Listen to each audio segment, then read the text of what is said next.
이어서 간추린 소식입니다. 고춧가루와 설탕 등 모든 가공식품에 영양 표시가 의무화됩니다.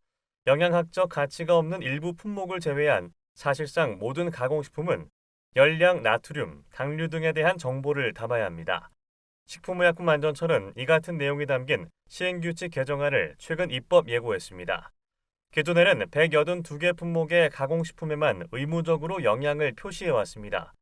식약처는 2026년부터 2028년까지 업체 매출 규모에 따라 단계적으로 영양 표시 의무 대상을 259개 품목으로 확대할 계획이라고 전했습니다.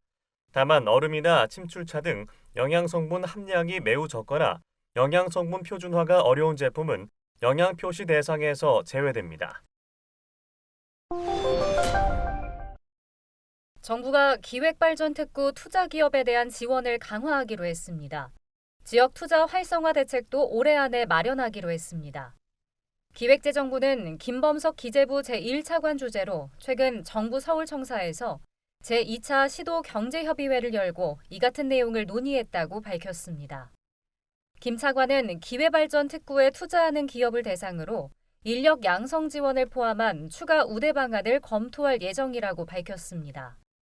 또 올해 안에 3차 지역 투자 활성화 대책을 마련하겠다며 3천억 원 규모의 지역 활성화 투자 펀드를 활용해 3조 원 규모의 지역개발 투자 효과를 도모하겠다고 말했습니다.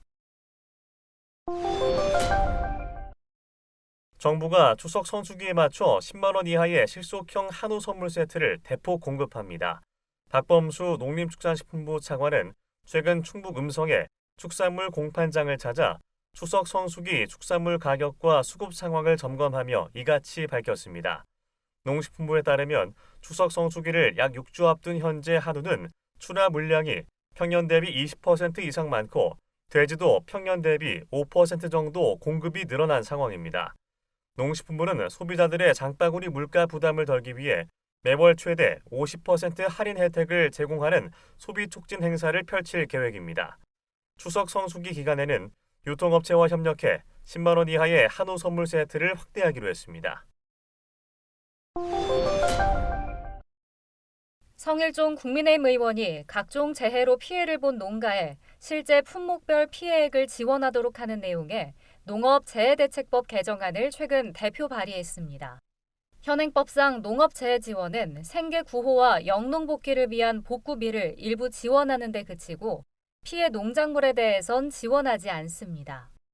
성 의원이 발의한 법안은 재해로 농가가 피해를 봤을 때 품목별 피해액을 국가가 전액 지원하도록 했습니다. 아울러 국가와 지방자치단체가 재해 대책에 드는 비용뿐 아니라 재해 이전에 농가가 생산에 투입한 비용도 보조할 수 있도록 규정했습니다.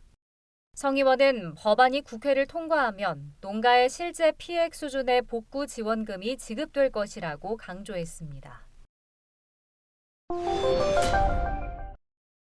장마 이후 35도 안팎의 더위가 이어지면서 전국 4대강 수계에서 녹조의 원인이 되는 유해 남조류 수가 급증하고 있습니다.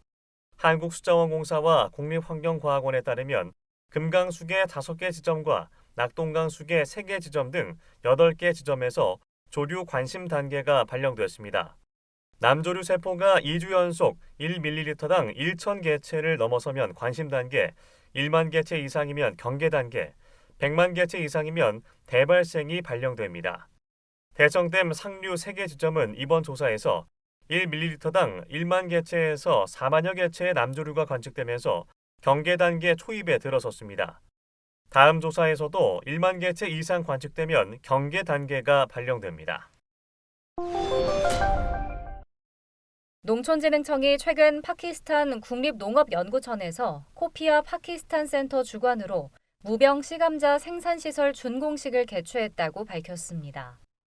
이번 준공식에서는 수경재배 온실 2동과 망실하우스 32동 등 무병 씨감자 생산시설이 공개됐습니다. 농진청은 씨감자 생산시설이 준공됨에 따라 향후 파키스탄의 농업 생산성이 한층 높아질 것으로 전망했습니다. 준공식 이후에는 씨감자 생산기술 국제학술토론회와 씨감자 생산기술 및 보급 등을 주제로 한 발표와 토론도 진행됐습니다. 농진청 관계자는 앞으로도 파키스탄과의 협력을 지속 강화해 파키스탄의 농업 생산성 향상과 식량 안보 강화에 기여하고자 한다고 밝혔습니다. 울산시 농업기술센터는 오는 10월부터 12월 초까지 찾아가는 영농부산물 파쇄 지원단을 운영한다고 최근 밝혔습니다. 이번 사업은 농촌의 불법 소각 행위를 방지해 산불 발생 요인을 차단하고 미세먼지와 병해충 발생을 저감시키는 것이 목적입니다. 지원 대상은 영농부산물 파쇄 지원이 필요한 마을 및 농업인이며 65세 이상 고령층과 취약계층 농가는 우선 선정됩니다. 파쇄 대상 작목은 과수의 전정가지와 밭작물의 식물체, 줄기 등입니다. 신청은 오는 9월 30일까지 농업기술센터 작물환경팀에 방문해 신청할 수 있습니다. 경상남도가 올해 156억 원을 투입해 여성 농업인의 복지와 삶의 질 향상을 위한 지원을 강화한다고 밝혔습니다. 경남도는 우선 출산한 여성 농에게 농번기 주말 농촌 공동 아이돌봄 센터와 이동식 놀이교실 등을 지원합니다. 또한 여성 농의 노동 부담을 줄여주기 위해 높낮이 조절 농작업대와 충전식 분무기, 충전식 운반차 등을 지원합니다. 51세부터 70세까지의 여성 농업인은 근골격계와 심혈관계 질환 등 특수 건강검진을 지원받을 수 있습니다. 경남도는 6개 시군에서 여성 농업인 지원센터를 운영 중이며 고충 상담과 자기개발 등 다양한 프로그램을 지원하고 있다고 밝혔습니다.